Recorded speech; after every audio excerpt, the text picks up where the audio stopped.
Imagine the following scenario. You're working on your C++ project, feeling confident and excited about the code you've written.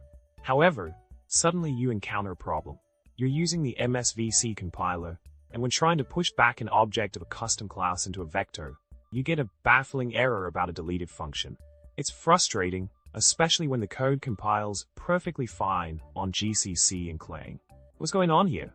Why is the MSVC compiler throwing a fit over something seemingly simple? Now, let's delve into the solution to this puzzling problem. The issue lies in a code vector. Push_back code function and its requirement that the type code must be MCPP17 copy insertable into the vector.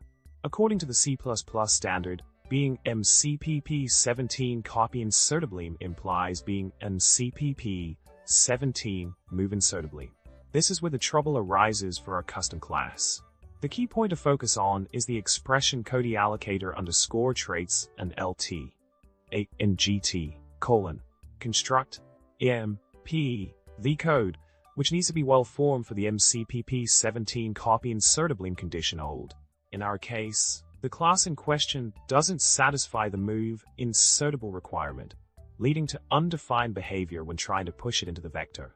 It's a crucial detail that can make or break the functionality of code push_back code, causing headaches for developers using custom classes with this function.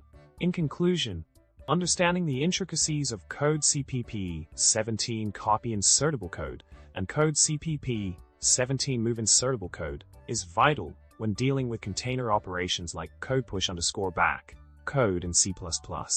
By ensuring that your custom classes meet these requirements, you can avoid running into unexpected issues with compilers like MSVC.